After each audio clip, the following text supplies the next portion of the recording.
இல்ல கேளுங்க, கேட்க வேணாம்னு சொல்லவே இல்லையே, மைக்க வாங்கிட்டு கேளுங்கன்ற அவ்வளவுதான்.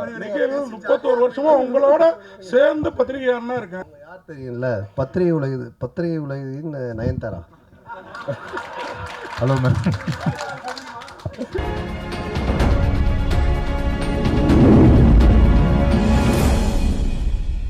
ஒரு குரல் ஒன்று சொல்லணும் இந்த இடத்துக்கு. முகநக நட்பது நட்பல்ல, நெஞ்சத்து அகநக நட்பது நட்பு. அந்த குரலுக்கு பொருத்தமாக ஒரு 2 பேர் செலக்ட் பண்ணணும்னு சொன்னால் அது ஆர்யா சாரும் சந்தானம் சாரும் தான். ஏன்னா அவங்களோட பாண்டிங் அப்படி ஒரு பாண்டிங்கு. எனக்கு இவ்வளோ பெரிய ப்ராஜெக்ட் கிடச்சதுக்கு காரணமே அவங்களோட அந்த நட்பு தான். அப்போ நான் சந்தானம் சார்கிட்ட சொன்னேன், எனக்கு இவ்வளோ பெரிய ஆப்பர்ச்சுனிட்டி கொடுத்துருக்கீங்க முதலாளி, நான் கண்டிப்பாக இதை பயங்கர ஹார்ட் ஒர்க் பண்ணி இந்த படத்தை சக்ஸஸ் பண்ணி அந்த சக்ஸஸ் மீட்டில் உங்கள் 2 பேருக்கு ஒரு செலவு வைப்பேன் அப்படின்னு சொன்னேன். படமும் நான் கேட்ட மாதிரி எல்லாமே ப்ரொடக்ஷன் லெவலில் ஆர்யா சார் கொடுத்தாங்க. படம் நல்ல பெரிய பெரிய லொக்கேஷனு, க்ரூஸ் அது இதுன்னு போச்சு. ஷூட்டிங் நல்லபடியாக முடித்தோம். போஸ்ட் ப்ரொடக்ஷன் ஆரம்பிச்சுது. அது வரைக்கும் எனக்கு நண்பேண்டான் தான் குரல் கேட்டுட்டு இருந்தது.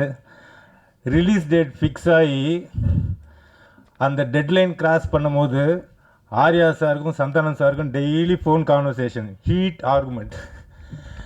அப்போ தான் சந்தானம் சார் எனக்கு ஃபோன் பண்ணி சொன்னார், நீ செலவு வைக்கலனா கூட பரவாயில்ல, எங்கள் ஃப்ரெண்ட்ஷிப்புக்கு உழ வச்சிடாத, ஆர்யா கேட்குற டைமில் அந்த அவுட்டு கொடுத்து தொலைடா அப்படின்னாரு. எப்படியோ கஷ்டப்பட்டு ஃபைனல் அவுட்டு சூப்பராக எடுத்து ஆர்யா சைடை கொடுத்தாச்சு. சார் கியூபுக்கு போயிடுச்சு சார். ஏன்னா இந்த படம் ஒரு யூஸ்வலான ஹாரர் மூவி கிடையாது. இதுக்குள்ளே ஒரு ஃபேண்டஸியான ஒரு வேர்ல்டு இருக்குது. இதோட போஸ்ட் ப்ரொடக்ஷன் ஒர்க் ரொம்ப டஃப்பு. ஆக்சுவலாக இதுக்கு பெரிய சப்போர்ட் பண்ணது விஎஃப்எக்ஸ் டீம், லார்வன் சரிகரசூதன் சாருக்கு இந்த இடத்துல தேங்க்ஸ் சொல்லிக்கிறேன். அப்புறம் அவங்க டீம் செல்வா, செந்தில், மகேந்தர், நிறைய பேர் இருக்காங்க அதில், சுந்தர், அதுக்கப்புறம் ரஞ்சித், இந்த மாதிரி நிறைய பேர் டே அண்ட் நைட் இந்த படத்துக்காக ஒர்க் பண்ணாங்க.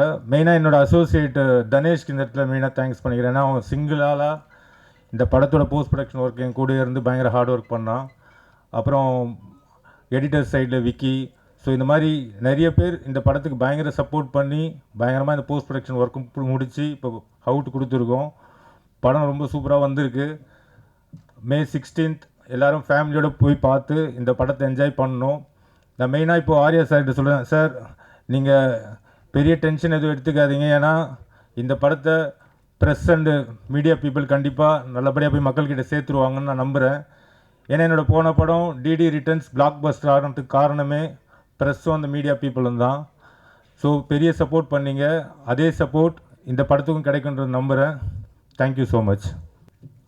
மெயின் இந்த படத்தில் நடித்த ஆர்டிஸ்ட்டை பற்றி ஒரு வார்த்தை சொல்லிடுறேன். 2 பெரிய லிஜெண்ட் டேரக்டர்ஸ் பண்ணியிருக்காங்க, Selvaraghavan sir and Gautham Menon sir. ரொம்ப சப்போர்ட்டிவாக எங்கள் ஸ்கிரிப்டுக்கு நாங்கள் என்ன சொல்கிறோமோ அதை பக்காவாக பண்ணி கொடுத்தாங்க.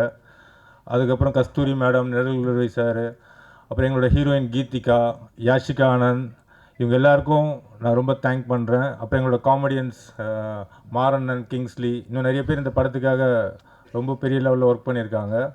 அது இல்லாமல் டெக்னீஷியன்ஸ் தீபக் குமார், எங்களோட ரெகுலராக எங்களோட மூவிஸில் அவர் தான் கேமராமேனாக இருப்பார். இந்த படத்துக்கு அவரும் மிகப்பெரிய சப்போர்ட் பண்ணியிருக்காரு. ஆர்ட் டைரக்டர் மோகன், அப்புறம் editor Bharath, stunt master Silva, Hari Dinesh, இது மாதிரி எனக்கு நிறைய பெரிய பெரிய டெக்னீஷியன்ஸ் இந்த படத்துக்குள்ளே ஒர்க் பண்ணி இந்த படத்தை இன்னும் பெரிய லெவலில் கொண்டு வந்திருக்காங்க. May 16th கண்டிப்பாக குடும்பத்தோடையும் குழந்தைங்களோடையும் பார்த்து இந்த படத்தை என்ஜாய் பண்ணுங்கள். இது ஒரு சம்மர் ட்ரீட்டாக இருக்கும். இது டேர் டெவில் நெக்ஸ்ட் லெவல் சொல்கிறது, டெவில்ஸ் டபுள் நெக்ஸ்ட் லெவல் சொல்கிறத விட Santhanam sir next level, Santa's next level. கண்டிப்பாக பார்த்து என்ஜாய் பண்ணுங்கள். Thank you so much. நடிகர் தயாரிப்பாளர் ஆர்யா. அதுக்கு முன் இந்த படத்தோட press show DD next level பண்ண மாதிரி ரிலீஸ்க்கு முதல் நாள் ஈவினிங் 15th ஈவினிங் இதே இடத்துல நடக்குது. முறைப்படி 20 நாளுக்கு முன்னாடி அனுமதி வாங்கி எல்லாமே ரெடி பண்ணியிருக்கோம். அனைவரும் கலந்திருந்து இந்த படத்துக்கு ஆதரவு கொடுக்கும்படி கேட்டுக்கொள்கிறோம். இந்த படம் ஆக்சுவலாக பிரேம் கதை சொன்னோன்னே எனக்கு லாஸ்ட் அவரோட டிடி ரிட்டர்ன்ஸ் ரொம்ப பிடிக்கும். ஏன்னா இட்ஸ் ஜஸ்ட் நாட் ஒரு மைண்ட்லெஸ் காமெடின்னு இருக்காது அந்த படம். ஆக்சுவலாக பார்த்தீங்கன்னா அதில் ஒரு நல்ல ஒரு ஸ்டோரி இருக்கும், அதுக்கான ரீசனிங் இருக்கும், அதுக்கான ஒரு ப்ளே இருக்கும், அதுக்கான ஒரு கேம் இருக்கும். ஸோ அது வந்து ரொம்ப இன்ட்ரெஸ்டிங்காக இருந்தது. அது அந்த அந்த ஸ்பேஸில் வந்து அந்த காமெடி வந்து ரொம்ப பியூட்டிஃபுல்லாக எக்ஸிக்யூட் பண்ணியிருப்பார். ஸோ அதே மாதிரி இது பிரேம் வந்து இந்த கான்செப்ட் சொன்னோடனே ரொம்ப இன்ட்ரெஸ்டிங்காக இருந்தது. ஒரு படத்துக்குள்ளேயே தியேட்டரில் உள்ளே போய் அந்த படத்துக்குள்ளே அந்த கேரக்டர்ஸ் வந்து அந்த படத்துக்குள்ளே டிரான்ஸ்போர்ட் ஆகிடுறானுங்க. ஸோ அது வந்து ரொம்ப ஒரு நாவல் ஐடியா, ஒரு இன்ட்ரெஸ்டிங்கான ஐடியா. இதில் எப்படி ஒரு காமெடியும் சரி, அதில் ஹாரர் எலிமெண்ட் எப்படி கொண்டு வர போகிறாருன்னு ரொம்ப ஆர்வமாக இருந்தேன். பட் அந்த லைன் ஐடியா சொன்னதுக்கப்புறம் நான் அவர்கிட்ட சொன்னது, நீ கரெக்டாக பண்ணிட்டேன்னா இது சூப்பராக இருக்கும் ஆஸ் எ ஃபில்ம் அப்படின்னு. ஸோ கம்ப்ளீட்டாக பண்ணி முடித்த உடனே ரியலி லைக் இட். சந்தானம் சாரும் கேட்ட உடனே அவருக்கும் ரொம்ப பிடிச்சிருந்தது. So that's why beyond budget எல்லாமே வந்து அதெல்லாம் பார்க்காம இந்த படம் எடுத்தால், இந்த குவாலிட்டியில் எடுத்தால், இந்த லொக்கேஷன்ஸ் எல்லாம் யூஸ் பண்ணி எடுத்தால் மட்டும்தான் இதோட 100% ஒரு எக்ஸ்பீரியன்ஸ் பண்ண முடியும்னு அப்பயே முடிவு பண்ணிட்டோம். ஸோ கண்டிப்பாக சந்தானம் சாரோட அவரோட சப்போர்ட் இல்லாமல் இது பண்ணியிருக்க முடியாது. So I think full and full Santhanam வந்து இதில் வந்து உழைச்சி அவங்க பிரேம் கூட சேர்ந்து என்னெல்லாம் பெஸ்ட்டாக இதில் பண்ண முடியுமோ அவங்க 2 பேரும் சேர்ந்து பண்ணியிருக்காங்க. தட்ஸ் என்னோட இன்புட்லாம் ரொம்ப கம்மி தான். பட் தேர் எஃபர்ட் ஒரு லாஸ்ட் ஆல்மோஸ்ட் a year இந்த ப்ராஜெக்டில் தான் அவங்க 2 பேரும் ட்ராவல் ஆகிட்டுருக்காங்க. ஸோ கண்டிப்பாக இந்த படம் நல்லா வந்து இருக்குன்னு எல்லோரும் நம்புகிறோம். ஸோ இந்த 16th ரிலீஸ் ஆகும்போது நீங்களும் பார்ப்பீங்க. So definitely very happy as a ப்ரொடியூசராக இந்த படம் ப்ரொடியூஸ் பண்ணியிருக்கேன்னு ரொம்ப ஹாப்பியாக இருக்கேன். அண்ட் கண்டிப்பாக அந்த ஹாப்பினஸ் வந்து இன்னும் அடுத்த லெவல் போகணும்னு நினைக்கிறேன். டெஃபினெட்லி இது மிகப்பெரிய சக்ஸஸ் ஆனால் இதோட நெக்ஸ்ட் லெவல் 2 கண்டிப்பாக சேர்ந்து பண்ணுவோம். So definitely so looking forward to it. Very positive about this project, அதுதான் நான் சொல்லுவேன். So thank you so much. அடுத்ததாக நாயகன் திரு சந்தானம் அவர்கள். நாங்கள் எங்கள் படத்தோடைய பிரச்சனையை பற்றி பேசலாம் அப்படின்னு வந்தோம். அதுக்கு முன்னாடி நிக்கில் சார் அவருடைய பிரச்சனையை சொல்லிட்டாரு. 20 நாளைக்கு முன்னாடியே நான் புக் பண்ணிட்டேன். நடுவில் 2-3 பேர் பூந்து குழப்புறானுங்க, நீங்கள்லாம் கண்டிப்பாக வந்துடணும். அதை எங்கள் முன்னாடி கன்ஃபார்ம் பண்ணுறாரு. 20 நாள் முன்னாடி நான் புக் பண்ணிட்டேன் தெரியும்ல, அந்த 2 பேர் யாருன்னு உங்களுக்கும் தெரியும். ஸோ எங்கள் பிரச்சனையை விட அவர் பிரச்சனை தான் பெருசாக. ஸோ கண்டிப்பாக வாங்க, நீங்கள் 2 நாள் கழித்து அந்த 15th ஈவினிங் நான் டெஃபினட்டாக என்ஜாய் பண்ணுவீங்க ஒரு 2 மணி நேரம். இந்த படம் வந்து ரொம்ப ஸ்பெஷலாக இருக்கும். என்னென்னா என்னுடைய படங்கள் நான் வந்து காமெடினாக பண்ணும்பொழுது ஆர்யா எனக்கு ஃபோன் பண்ணி, எப்போயுமே நாங்கள் ரெகுலராக பேசிக்கிட்டே இருப்போம். ஆர்யா வந்துட்டு, ஏன் மச்சான் நீ காமெடி பண்ணும்பொழுது ஒரு ஜாலியாக இருப்ப, பயங்கரமாக நல்லா பண்ணுவியே, ஏன் இப்போ ஹீரோவானதுக்கப்புறம் பயங்கர அந்த ஃப்ளோ இல்லையே அப்படின்னு கேட்டால், இல்லை மச்சான் நிறைய கமிட்மெண்ட்டு, நிறைய விஷயங்கள், இந்த படம் பண்ணுறது, அடுத்த படத்துக்கு ஒன்று இது பண்ணுறது, இதுக்கு நடுவில் யாராவது ஒருத்தங்க அட்வான்ஸ் எடுத்துகிட்டு வந்துடுறாங்க, அந்த கதை கூட சரியாக கேட்க முடியாமல் டக்குன்னு ஏதோ ஒரு கமிட்மெண்ட் ஆயிரும் அப்படின்னு. அப்போ ஆர்யா சொன்னது, இந்த படத்தில் நீ ஃபுல்லாக க்ரியேட்டிவிட்டியில் இறங்கி வேலை செய், உன்னோடைய பிரச்சனை எல்லாத்தையும் நான் பார்த்துக்கிறேன், உன்னோடைய ப்ராப்ளம் எல்லாத்தையும் நான் சால்வ் பண்ணுறேன், நீ ஒன்லி வேலை செய்ய வேண்டியது இந்த 1 year இந்த படம் மட்டும்தான் அப்படின்னா, அது எனக்கு ஒரு மிகப்பெரிய ஒரு பலமாக இருந்தது. ஸோ நீங்கள் இந்த படத்தில் மறுபடியும் என்ன ஒரு நல்ல ஒரு கதை, திரைக்கதை, காமெடி, என்னுடைய ஆக்டிங், இது எல்லாமே வந்துட்டு நிச்சயமாக உங்களை வந்துட்டு திருப்திப்படுத்தும் நான் நம்புகிறேன். May 16 தியேட்டரில் போய் பாருங்கள். அதே மாதிரி ஆனந்தை நான் சொல்லுவேன், தமிழ் உலகின் கிறிஸ்டோஃபர் நோலன் அப்படின்னு சொல்லுவேன். ஏன்னா ஆனந்த் பண்ணுற கதை வந்துட்டு ஒரு லைனில் இருக்கவே இருக்காது. ஹாரர் ஜானர்னால் ஹாரருக்குள்ளவே இருக்காது. டிடி ரிட்டர்ன்ஸ் நீங்கள் பார்த்தீங்கன்னா ஏற்கனவே நான் சொன்னேன், அது மாதிரி அதில் வந்து கேம் இருக்கும், அதில் ஒரு காசு காணாமல் போயிடும், அதில் ஒரு த்ரில்லர் இருக்கும், அதுக்கப்புறம் பார்த்தீங்கன்னா ஹாரருக்குள்ளே ஒரு அட்வென்ச்சர் இருக்கும். ஸோ இப்படி எல்லா லேயரையுமே வச்சு ஆனால் ரொம்ப அழகாக ரொம்ப ஈஸியாக பண்ணுவான். அந்த அளவுக்கு கொஞ்சம் நல்ல நாலேஜ் உள்ள ஒரு ஆள் ஆனந்து. ஸோ இந்த படமும் அது மாதிரி தான். இந்த கதையாக சொன்னால் யாருக்குமே புரியாது, என்னாலே புரிஞ்சிக்கவே முடியல. ஆனால் அதை ஒரு ஃப்ளோ பண்ணி ஒரு ஸ்க்ரீன் ப்ளேவாக பண்ணி ஒரு படம் அவுட்புட் காட்டும் போது தான் ரொம்ப நல்லா இருந்துச்சு. நல்ல காமெடியாக இருக்குது. டெஃபினட்டாக நீங்கள் எல்லோரும் சிரித்து பயங்கரமாக என்ஜாய் பண்ணுவீங்க. பட் நான் இங்கே என்ன தான் நாங்கள் கூவி படத்தை விற்றாலும் நீங்கள் பார்த்துட்டு சொல்கிறதா ரிசல்ட்டு. நீங்கள் தேட்டரில் பாருங்கள், ஃபேமிலியோடு பாருங்கள், குழந்தைங்க எல்லோரையும் கூப்பிட்டு போய் பாருங்கள், டெஃபினட்டாக என்ஜாய் பண்ணுவீங்க. கண்டிப்பாக நம்ம May 15th ஈவினிங் இங்கே ப்ரிவியூவில் மீட் பண்ணுவோம். தேங்க்யூ, நன்றி தேங்க்யூ. கொஸ்டின்ஸு ஒரு நிமிஷம். ஆனால் ஓடியா போயிடுவோம். முந்தினம்ல பந்திக்கு சொல்லுங்க. ஏதாவது இந்த படத்தில் எங்களை மாதிரி யூடியூப் ரிவ்யூவர்ஸை சாட்டையால் அடிக்கிறீங்களா, சப்போர்ட் பண்ணுறீங்களா? அது ரெண்டுமே இருக்குது. அதாவது வந்துட்டு ரெண்டு பேருக்குமே ஈக்குவலாக தான் ஆனந்த் பண்ணியிருக்காங்க.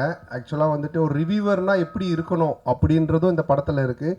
அதே மாதிரி ஆஸ் ஏ ஒரு ப்ரொடியூசர் டிரெக்டர்னால் அவங்க எப்படி இருக்கணும் அப்படின்றதும் இதில் இருக்குது. ரெண்டுமே இருக்குது இதில். கண்டிப்பாக ஒரு பட்சமாக இந்த படம் இருக்கவே இருக்காது. டைரக்டர் சார், கொஞ்சம் கூட மனசாட்சியே இல்லாமல் ஜோதிகா சூர்யா பாட்டை வந்து எப்படி டைரக்டர் யாஷிகா ஆனந்த் வச்சு எடுத்தீங்க? எங்கே மேடம் இருக்கீங்க? யார் தெரியும்ல, பத்திரிகை உலகின் நயன்தாரா. Hello ma'am. மேம், இது வந்து ஜிவிஎம் சார் ஆல்ரெடி இன்டர்வியூவில் சொல்லியிருக்காங்க. எங்களுக்கு எங்கள் படத்தோட ப்ரீ ரிலீஸ் ஃபங்க்ஷன் முன்னாடி அவர் வேறு ஒரு இன்டர்வியூவில் கூட சொல்லியிருக்காங்க. ஆக்சுவலாக அவர் ரொம்ப என்ஜாய் பண்ணி பண்ணார்.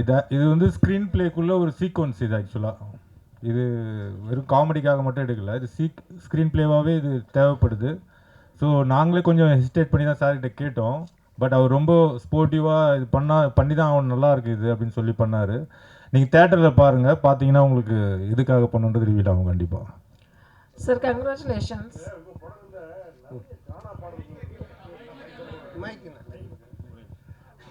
உங்கள் படங்களில் நிறைய கானா பாடல்களுக்கு முக்கியத்துவம் கொடுக்குறீங்க. அதுக்கு என்ன காரணம்? அதுக்கு இந்த ஹீரோக்களில் நீங்கள் ஹீரோவாக ஆகிட்டீங்க. அந்த மாதிரி இந்த இன்ட்ரோடக்ஷன் சாங்ஸு அந்த மாதிரிலாம் நீங்கள் இம்பார்ட்டன்ஸ் கொடுக்காம மெயினாக கானா பாடலுக்கு முக்கியத்துவம் கொடுக்கறதுக்கு என்ன காரணம்?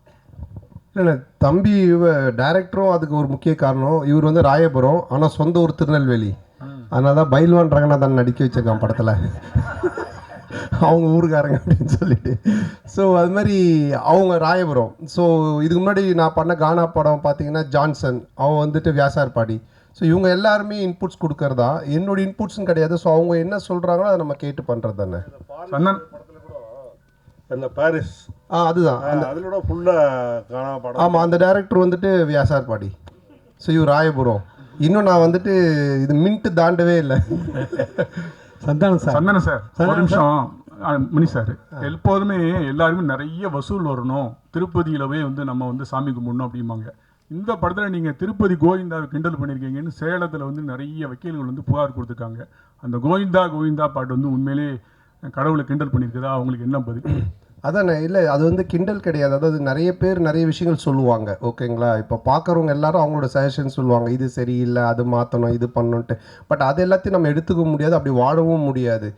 கோர்ட் என்ன சொல்லுது, அப்புறம் சென்சார் சர்டிஃபிகேட், அவங்க சில ரூல்ஸ் அண்ட் ரெகுலேஷன்ஸ் வச்சுருக்காங்க. அவங்க சொல்கிறது மட்டும்தான் தமிழ் சினிமாவில் பண்ண முடியும். ஒரு கோர்ட்டு சொல்கிறதா நம்ம செய்ய முடியும். போகிறவங்க வரவங்க சொல்கிறதெல்லாம் நம்ம கேட்டு எதுவும் செய்ய முடியாது. ஆமாம், சென்சாரில் வந்து அவங்க பார்த்துட்டு என்ன கரெக்ஷனாக சொல்லியிருக்காங்க, அதையும் நாங்கள் பண்ணியிருக்கோம்.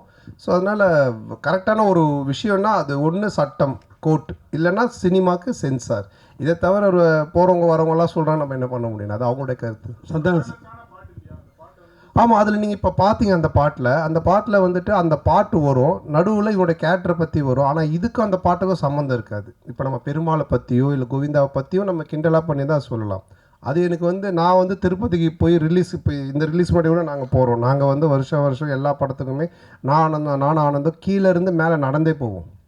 இப்போ இந்த தடவையும் போகிறோம். நான் பெருமாளுடைய பக்தர். எனக்கு பெருமாள் ரிலீஸ் முன்னாடி நான் போய் வேண்டிப்பேன். அவருடைய பாட்டு ஃபஸ்ட்டு வரணுன்றது என்னுடைய ஒரு ஆசையாக இருந்துச்சு. அதை தான் நம்ம வச்சுருக்கோமே தவிர. ரெண்டாவது உங்களுக்கு தெரியும், நான் வந்துட்டு கடவுள் நம்பிக்கை உடையவன். இன்றைக்கி டிஷர்ட் கருப்பு போட்டுக்கிறனால கேட்குறீங்களா?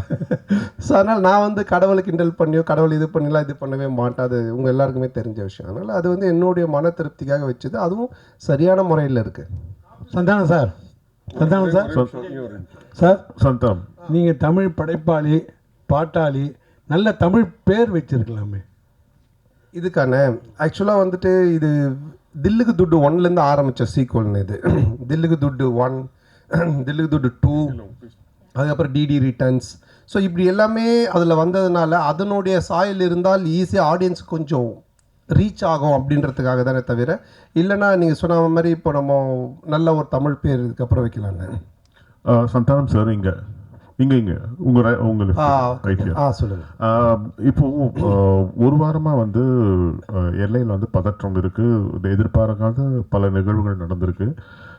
இந்த நிகழ்வுகளால் சில படங்கள் ரிலீஸ் ஆன படங்களை வந்து நிறுத்திட்டு தே புஷ் டேட்ஸ் ஆல்சோ. பலர் வந்து ரிலீஸ் பண்ணலான்றதை வந்து புஷ் பண்ணுறதுக்கான முயற்சி எடுத்திருக்காங்க. உங்களுக்கு அந்த மாதிரி ஏதாவது அன்சர்டனிட்டிஸ் இருந்ததா? போன வாரம் ஏதாவது மாற்றுதல் பிளான் பண்ணியிருந்தீங்களா? என்ன? ஆமாம், நிச்சயமாக இருந்துச்சு. அது நான் ப்ரொடியூசர் ஆர்யாட்டையும் நான் வந்து டிஸ்கஸ் பண்ணோம், ஆர்யாவும் பேசிகிட்டு இருந்தாங்க. ஆனால் அதுக்கப்புறம் அது நல்ல முறையில் கடவுள் அருளால் சுமூகமாக அது இப்போ முடிஞ்சு ட்ரம்ப் அந்த ஒரு ட்வீட் பண்ணதுக்கப்புறமா அவர் சொன்னதுக்கப்புறமா இப்போது சால்வ் ஆனதுனால சரி ஓகே அகைன் நம்ம வந்துட்டு ப்ரொசீட் பண்ணலாம் அப்படின்ற ஸ்டெப் தான் எடுத்திருக்கோம். மேபி பதட்டமாக இருக்குது, இன்னும் மோசமாக போயிட்டுருக்குன்னா நிச்சயமாக நாங்களும் அதை எல்லாமே இது எல்லாத்தையுமே ஸ்டாப் பண்ணலான்னு அவர்கிட்டே சொன்னோம். நிக்கில் முருகன்கிட்டே நாங்கள் என்ன சொன்னோம்னா, இல்லை சார் நம்ம ப்ரெஸ் இதெல்லாம் ஸ்டாப் பண்ணிடலாமா இன்னும். அப்புறம் மார்னிங் அந்த ஒரு நியூஸ் பார்த்துட்டு தான் அதுக்கப்புறம் சரி நம்ம ப்ரொசீட் பண்ணலான்னு பண்ணோம். சார் ஒரு நிமிஷம் கார்த்தி ஒரு நிமிஷம். அவங்க கேட்டுட்டு இருக்காங்க, அது பதில் சொல்லி முடியட்டும். அப்புறம் நீங்க கேளுங்க, மைக் வாங்கிட்டு கேளுங்க. கொஞ்சம் வெயிட் பண்ணுங்க கார்த்தி. இல்ல அவங்க கேட்டுட்டு இருக்காங்க. ஒரு நிமிஷம், அவங்க மைக்கில் கேளுங்கன்ற உங்களை கேட்க வேணாம்னு சொல்ல. ஒரு நிமிஷம் பாலா, கேட்க வேணாம்னு சொல்லல. அவங்க வந்து வீடியோ ரெக்கார்ட் பண்ணுன்றாங்க. அதுக்கு தான் மைக் ஒருத்தர் கொடுத்தது. பந்திக்கு முந்திக்கணும்னு நீங்க தான் ஃபர்ஸ்ட் மைக் வாங்குனீங்க. இப்போ மைக் அவங்க கேட்க போறாங்க. அவங்க கேட்டு முடிச்சு கேட்க போறாங்க. உங்களுக்கு ஒரு நிமிஷம். அப்ப மைக் கேளுங்க, மைக் வாங்கிட்டு கேளுங்க. அப்ப மைக் வாங்கிட்டு கேளுங்க. நீங்க என்ன கேளுங்க, அவங்களை கேட்க கூடாது, என்ன கேட்கணும். நீங்க என்ன கேளுங்க, மைக் என்ன கேளுங்க, நான் கொடுக்குறேன் உங்களுக்கு. கேளுங்க. இல்ல கேளுங்க, கேட்க வேணாம்னு சொல்லவே இல்லையே. மைக்க வாங்கிட்டு கேளுங்கன்ற அவ்வளவுதான். 31 வருஷமா உங்களோட சேர்ந்து பத்திரிகையாளனா இருக்கேன். கேள்வி கேட்க நீங்க கத்து தரீங்களா? நான் கத்து கொடுக்கலங்க. கேள்வி கேளுங்க, மைக்க வாங்கிட்டு கேளுங்கன்றோம். சார் கார்த்தி சார் நீங்க வாங்க கேளுங்க. இதுக்கு ரிலேட்டடா அந்த அம்மாட்ட கேட்டா நான் தான் அதான் கேளுங்க விடுங்க சொல்லுங்க. அந்த மிலிட்டரி வீரர்களுக்கு நன்றி தெரிவிக்கிற விதமா தான் 2 பேரும் மிலிட்டரி கெட்டப்ல வந்திருக்கீங்களா? ஓ, அவர் எவ்வளவு காமெடியா ஜாலியா கேட்கறாரு. இல்ல ஆக்சுவலா வந்து அவர் அந்த படம் அந்த மாதிரி அது என்னன்னு தெரியல எனக்கு, அவர் வச்சிட்டு இருக்காரு. நான் இந்த படத்தோட கண்டினியூஷனுக்காக இந்த மாதிரி கட் பண்ணியிருக்கேன். சார் கேமியோ ரோல் யாரும் பண்றீங்களா? இல்ல இப்போதைக்கு அந்த ஐடியா இல்ல. அப்படியே இருந்தாலும் இப்போ சொல்ல மாட்டோம் இல்லைங்களா? இல்ல இந்த படத்துல யாரும் இருக்காங்களா? இந்த படத்துல அதான் அது இப்போ சொல்ல முடியாது. அப்படியே இருந்தாலும் ஏன்னா படத்துல ஒரு சர்ப்ரைஸ் எலிமெண்ட் தானே அது இருக்கும். ஆனா அப்படின்னு எதுவும் இல்ல. அப்படி இருந்தாலும் சொல்ல மாட்டோம். டைரக்டர் சார், இன்னொரு மைக் கொடுமா. போஸ்டர்ல ஹீரோயினையும் கஸ்தூரி மேடத்தையும் காணாம என்ன காரணம்? இன்னைக்கு இது நிறைய போஸ்டர் டிசைன்ஸ் பண்ணோம் சார். ஸோ இதில் இன்னைக்கு 15th வந்துடும் சார் கஸ்தூரி மேடம் போஸ்டர். அவருக்கு பிரச்சனை அவருக்கு. டைரக்டர் அண்ட் சந்தானம் சார், இந்த படத்தில் வந்து பார்த்தீங்கன்னா போகிற போக்கில் நெல்சன் சாரையும் கலாச்சிட்டாரு. அப்படியே காக்கா அந்த இது சீனியும் எடுத்திருக்கீங்க. ஸோ இது ரெண்டுமே ஒத்துக்கிட்டாங்களா? அதே போல் இந்த படம் முடிஞ்ச உடனே சந்தானம் சார் இந்த படத்துக்கு ரிவ்யூ பண்ணுவாரா? கண்டிப்பாக அவரு படத்தில் ரிவ்யூவர் தானே. இது யாரையும் கலாச்சி பண்ணல. இது ஒரு ஃபேண்டசி வேர்ல்டுக்குள்ளே அவர் கிங்ஸ்லியாகவே இருக்கார். ஸோ அதை சொல்கிறதுக்கு ஒரே ஒரு பாயிண்ட்டு அவர் டைரக்டர் நெல்சன் தான். ஸோ அதனால தான் அதை மாதிரி ஒரு டைலாக் பண்ணோம். இல்லை அதுலேயே சொல்லியிருப்பாரு, டேய் நீ நெல்சன் படத்தை ப்ராடக்டரா, நெல்சன் ஒரே மாதிரி கொண்டு போவாரா, நீ ஏன்டா மாத்துற அப்படின்ற மாதிரி ஒரு இதை போட்டிருப்பாரு. அதனால தான் கேட்டோம். நெல்சன் எதுவும் இது அப்ஜெக்ஷன் தெரிவிக்கலையா? இல்லை இப்போ என்னென்னா ஒரு டேரக்டருக்குன்னு ஒரு ஸ்டைல் இருக்குது ஓகேங்களா. இப்போ வந்துட்டு இவர் படம்னா இந்த மாதிரி இருக்கும் அப்படின்ட்டு. ஸோ ஆனந்த் படம் அப்படின்னாலே நிறைய கொஞ்சம் கிண்டல் அந்த ஒரு சட்டையர் அண்ட் ஸ்பூஃப் இருக்கும். சில படத்தோடைய ரெஃபரன்ஸை வச்சு அவர் கிண்டல் அடிப்பார். அப்புறம் சில பேருடைய கேரக்டர்ஸ் வச்சு பண்ணுவார். ஆனால் அது எல்லாமே ஒரு ஃப்ரெண்ட்ஷிப்பில் எல்லோரும் தெரிஞ்சவங்க, அவங்கக்கிட்ட எந்த ஒரு பாதிப்பும் வராதுன்னு தெரிகிறது மட்டும்தான் பண்ணுவோம். இல்லைன்னா அது பண்ணுறது கிடையாது சார். இப்போது நாங்கள் ஜாலியாக பேசிப்போம். ஆனால் இவர்கிட்ட பேசினா அது செட் ஆகாதுன்னா அதை நாங்கள் அவங்கள தொட மாட்டோம் சார். இப்போ நீங்கள் பார்க்கிங் காசு கோவிந்தா, டிக்கெட் காசு கோவிந்தான்னு சொல்லிட்டு ஒரு விஷயம் சொல்கிறீங்க. லேட்டஸ்ட்டாக ஒரு 2 மாதத்துக்கு முன்னாடி பார்த்தீங்கன்னா தேட்டரை விட்டு வெளியே வரும்போது பார்க்கிங் காசு வேஸ்ட்டு, பாப்கார்ன் காசு வேஸ்ட்டுன்னு சொல்லியிருக்கீங்க. எந்த படத்தை மென்ஷன் பண்ணி சொல்லியிருக்கீங்களா? இல்லை எந்த படத்தையும் மென்ஷன் பண்ணல. ஆடியன்ஸு மக்கள் டெய்லி என்ன பேசுகிறாங்க, டே டு டே அவங்க என்ன கரண்ட் சுச்சுவேஷனில் இருக்காங்கன்றதை பார்த்துட்டு அதை எடுத்து நம்ம படத்தில் வைக்கிறோம். எப்பவுமே படம் அதுதானே, என்ன நடக்குதோ அதை நம்ம எடுத்து அது சினிமாவாக காட்டும்போது நல்ல ரீச் கிடைக்கும். ஆர்யா ப்ரொடியூசரால சம்பளம் கரெக்டாக கொடுத்துட்டாரா? ஆர்யா கிட்ட கேட்குறீங்களா? சந்தானம் சார் சம்பளம் கேட்டது கொடுத்துட்டாரா? நான் கேட்டதை விட அதிகமாகவே கொடுத்துட்டாரு. அதாவது வந்துட்டு என்ன சொல்கிறது, நான் சொன்னேன் இல்லைங்களா, நாட் ஓன்லி இந்த படத்தோடைய சம்பளன்றது இல்லாமல் என்னுடைய என்ன உனக்கு தேவை, எங்கேயும் போய் டக்குன்னு ஒரு அட்வான்ஸ் எடுத்துகிட்டு வராங்கன்னு சொல்லிட்டு கை நீட்டாத, எங்கேயும் வாங்காத, நீ வந்து 1 year ஃப்ரீயாக வேலை செய்யினாங்க. அதான் நான் சொன்னேன், வீட்டை விட இடிச்சாங்க, புது வீடே இப்போ கட்டியிருக்கேன், எல்லாம் காரணம் ஆர்யா பவன் தான். சார் இந்த படத்தில் ஆனால் சந்தான இந்த படத்தில் பார்த்தீங்கன்னா கவுண்டமணி சார் தான் ஒரு படங்கள்லாம் பார்த்தீங்கன்னா பேர் வைப்பார், கொயகா கச்சா மூஞ்சி, அனில் மூஞ்சி அந்த மாதிரிலாம். ஸோ நீங்கள் வந்து நிறைய பேருக்கு இப்போ இந்த படத்துலேயே பார்த்தீங்கன்னா கெளுத்தி, கெண்டை, குறவை மீன் அந்த மாதிரிலாம் வச்சுருக்கீங்க. ஸோ இது எப்படி உங்களுக்கு மாட்டுதா ஜிலேபி மூஞ்சிலாம் வந்து? இல்லையே, நான் இதில் யாருக்கும் பேர் வைக்கலையே. பாட்டு எழுதும்போது அந்த கெளுத்தி என்ன அது பண்ணுது? அவருடைய பேரே கெளுத்தி தான், ஒரிஜினல் நேமே கெளுத்தி, ஒரிஜினல் பேரே கெளுத்தி தான். ஏன்னா கெளுத்தி இல்லை, நாங்கள் வைக்கல, அவங்க ஒரிஜினல் பேரே அதுதான்.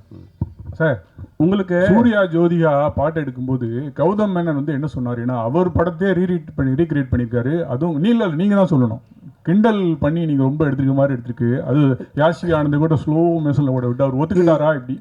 இல்லைண்ணா, இப்போது அதான் நான் சொல்கிறேன், இப்போ நீங்கள் பார்க்குறது ஒரு ட்ரெய்லர் இந்த டீசர்லாம் என்னென்னா உங்களுக்கு படத்தை பார்க்கக்கூடிய ஒரு ஆர்வத்தை தூண்டுறதுக்காக நாங்கள் துண்டாக கட் பண்ணி வைப்போம்.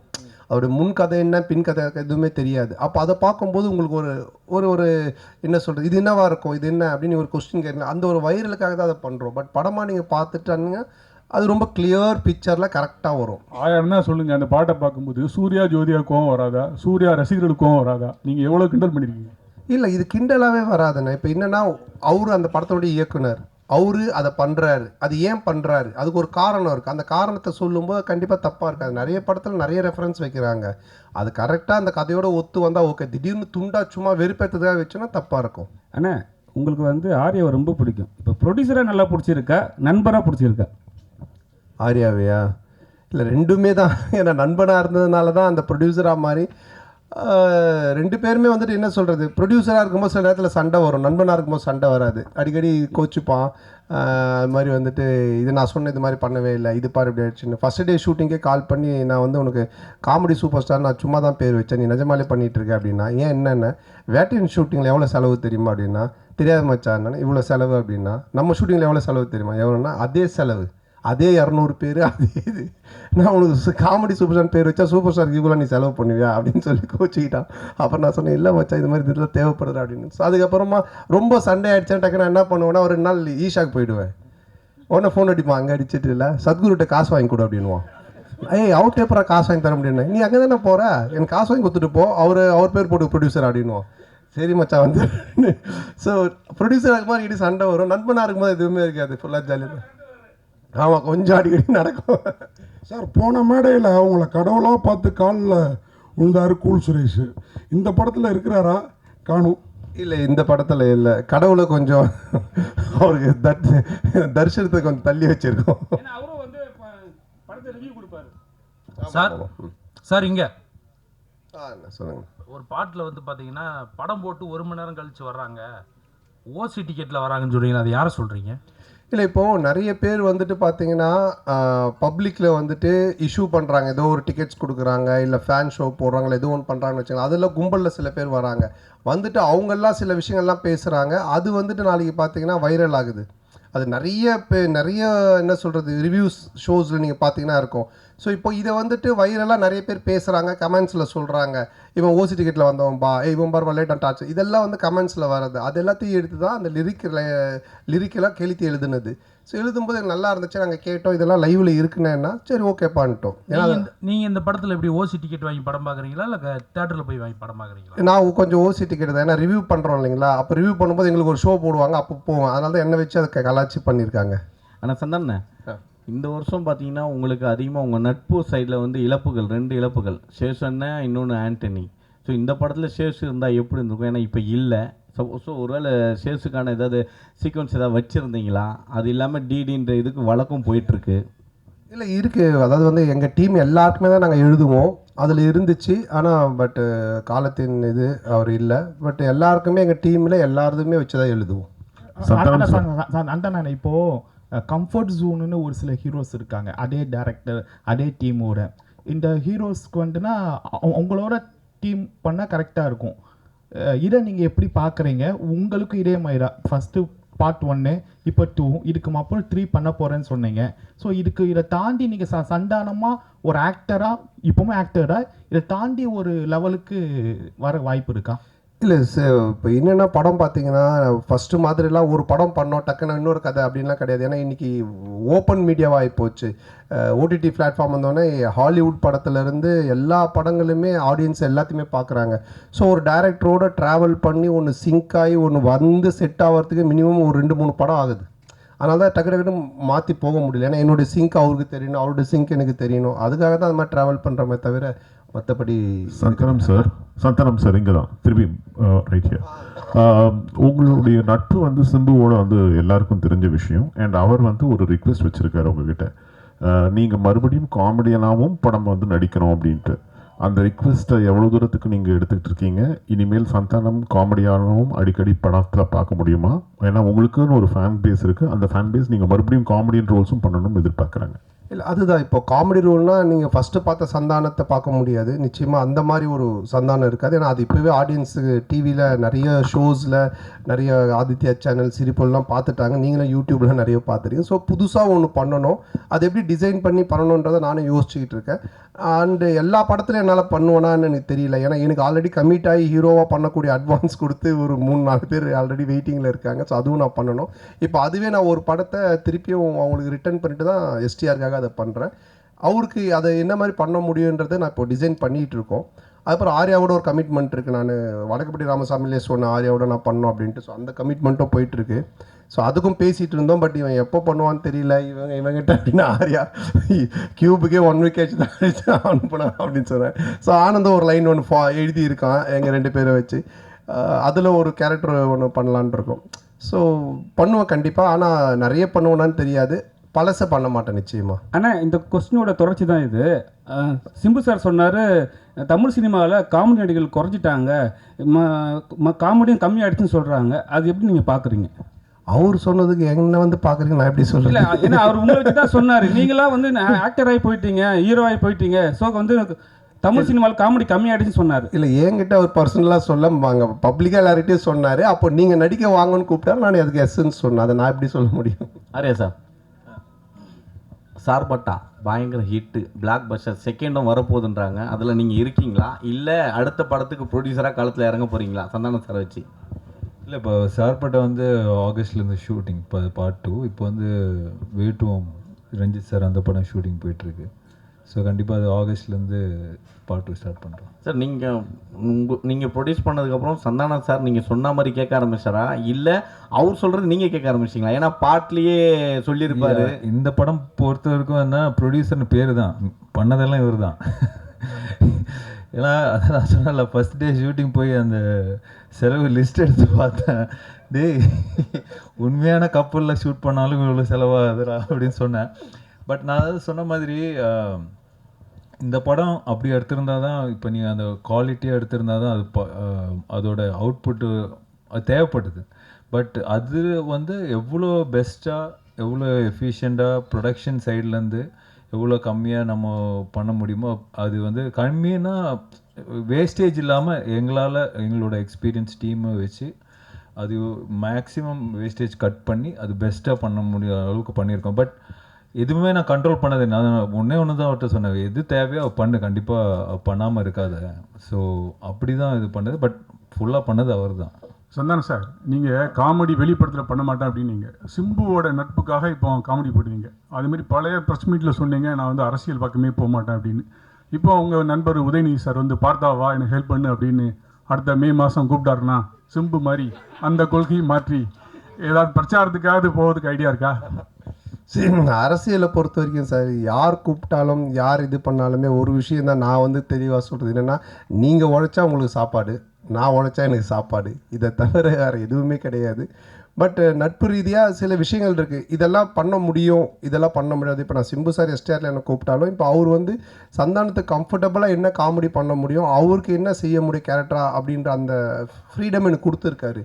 அதையே அதையே பண்ணணும் அப்படின்னு அவர் எனக்கு ஃபோர்ஸ் பண்ணல, இல்லை அந்த மாதிரி ஒன்று சொல்லலை. அது மாதிரி உதய் சார் கூப்பிட்டாலும் அதுக்குன்னு சில எனக்கு இந்த கம்ஃபர்டபுள் ஓகே, இதை நான் பண்ண முடியும், நான் வந்து சொல்ல முடியும், இதெல்லாம் எனக்கு ஓகேன்னா நான் நிச்சயமாக போய் பண்ணுவேன். சார் சந்தானம் சார், அடுத்த வாரம் பார்த்தீங்கன்னா நீங்கள் நடித்த படம், சூரி நடித்த படம், யோகி பாபு நடித்த படம், உங்களுக்குள்ளாரே ஒரு போட்டி வந்துடுச்சு. அது எப்படி பார்க்க? ஏன் மற்ற இன்னொருத்தர் விட்டுட்டிங்களே, டாம் க்ரூஸ், மிஷன் இம்பாசிபிள், அவரே சேர்த்துக்குங்க. ஏன் அவர் ஹாலிவுட்டுங்களை விட்டுட்டீங்க? அப்புறம் ஃபைனல் டெஸ்டினேஷன் அந்த ஹீரோ பேர் என்ன, ஹீரோயின் பேர் என்ன, பேர் தெரியல, அவங்களே சேர்த்துங்க. 5 பேர். நான் தமிழ்நாட்டை விட்டு தாண்டல, அதனால தெரியல. ஸோ அதனால் எல்லாரையும் சேர்த்துங்க. மொத்தமாக எல்லோரும் காம்படிஷன்னால் எத்தனை படம் வந்தாலும் ஓடும் சார், நல்லா இருந்துச்சுன்னா. சார் ஆர்யா சார், நீங்கள் இதில் ப்ரொடியூசராக மட்டும் ரோல் பண்ணுறீங்களா, இல்லை ஏதாவது ஒரு சின்ன கேமியோ ரோல்? இல்லை சார் ஒன்லி ப்ரொடியூசர் ரோல் மட்டும்தான். ஆனால் சந்தானண்ணே, என்னதான் படம் கஷ்டப்பட்டு எடுத்தாலும் ரிவ்யூவர் வந்துட்டு முதல் நாளே கிளியும் கிழிச்சு தொங்க விடுவாங்க. இதை எப்படி பார்க்குறீங்க? ஏன்னா ரொம்ப கஷ்டப்பட்டா எடுக்கிறோம் எல்லாருமே. ஸோ ஏதாவது மிஸ்டேக் வரும். இல்லை, அதை பார்க்கறத விட உங்கள் 2 பேர் தான் நான் பார்க்குறேன். மாற்றி மாற்றி ஏதாவது ஒரு பிரச்சனை பண்ணுன்ட்டு இந்த இன்னிக்கேள்வி இப்போ இந்த இன்னிக்கேள்வி 2 பேர் பண்ணுறத நான் நல்லா பார்த்துக்கிட்டு இருக்கேன். சரி, அப்படிலாம் கிடையாது. நல்ல படம் வந்தால் நல்லது, நல்லா இருக்குன்னு தான் சொல்கிறாங்க. ஓகேங்களா? ஸோ வந்துட்டு இப்போ இவர் ப்ளூ சட்டை மாறனே பார்த்தீங்கன்னா எல்லா படத்தையும் அவர் கழிவு ஊற்றுறதில்ல. நல்ல படத்தை நல்லா இருக்குன்னு தான் சொல்கிறாரு அவர். இந்த மாதிரி எல்லாம் நிறைய ரிவ்யூஸ் வந்து நல்லா இருக்கிற படத்தை நல்லா இருக்குன்னு சொல்கிறாங்க. அதனால் இது நல்லா இருந்துச்சுன்னா நல்லா இருக்குன்னு சொல்ல போகிறாங்க, அவ்வளோதான். தப்பு இருந்துச்சுன்னா நாங்கள் பார்த்துட்டு இது தப்பாக இருந்தால் உண்மையிலேயே நாங்கள் திருத்திக்க பார்ப்போம். தப்பு இல்லைன்னா அவர் சரி அவர் ஏதோ சொல்கிறான்னு சொல்லிட்டு போவோம், அவ்வளோதான். ஆனந்த் சார், தொடர்ந்து சந்தான சாருக்கே ஸ்கிரிப்ட் பண்ணிட்டு வந்துருக்கீங்க செகண்டு. அடுத்ததும் சந்தான சாருக்கே தான் லைன் சொல்லியிருக்கீங்கன்னு சொல்கிறாங்க. அடுத்து வெளியே வரதுக்கான வாய்ப்பு இருக்குமா? வேறு ஹீரோக்களுக்கு பண்ணுறதுக்கான வாய்ப்புகள்? இல்லை, கண்டிப்பாக பண்ணணும். அப்படி தான், அதுதான் ஃபஸ்ட்டு ஆர்யா சார் வச்சு ஒரு ரிஹர்சல் பார்க்கலான்னு. இல்லை, ஆர்யா சாருக்கு சொன்னாங்க முன்னாடியே, லைன் இருந்தால் சொல்லு, ரெடி பண்ணி சொல்லு அப்படின்னாங்க. ஸோ கண்டிப்பாக இது முடிஞ்சோன்னே அடுத்து சாருக்கு தான். சந்தான சார், இந்த படத்தில் கஸ்தூரிக்கு வந்து நீங்கள் பையனாக நடிக்கீங்க, அவங்க அம்மாவாக நடிக்காங்கன்னு ஒரே பேச்சாக இருக்குது. அது எப்படி யோசிச்சு பார்த்தீங்க? கஸ்தூரி அம்மாவா? செட்டில் நீங்கள் அம்மா அம்மா அப்படின்னு கூப்பிடும்போது அவங்க ஃபீலிங் எப்படி இருந்தது? கஸ்தூரி மேடம் சார் கேட்க சொன்னாரா? நான் கேட்டால் வந்து ஏதாவது சொல்கிறாங்க, நீ கேளு.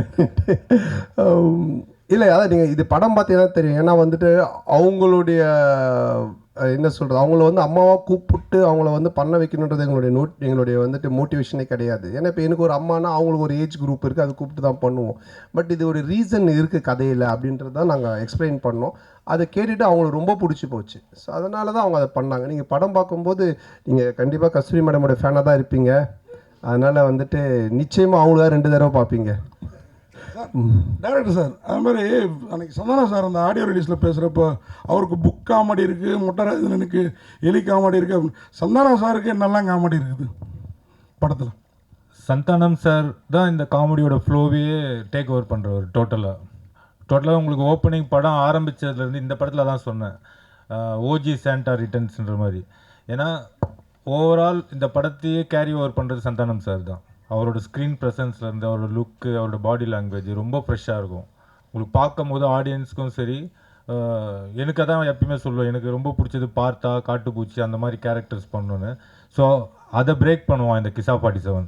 கண்டிப்பாக என்ஜாய் பண்ணுவீங்க சார். சந்தானம் சார், இந்த டிடி பிரச்சனை உங்களை விட்டு போகவே மாட்டுது. இந்த டிடி பிரச்சனைக்கு ஏதாவது தீர்வு இருக்கா? ஏன்னா உங்களுக்குள்ளேயே தான் நடந்துட்டுருக்குன்னு ஒரு வார் போயிட்டுருக்கு அப்படின்றாங்க. இல்லை, அது வந்துட்டு என்ன சொல்கிறது, ஒரு படம் ரிலீஸ் ஆகும்போது இப்போ பல பிரச்சனைகள் வரும்.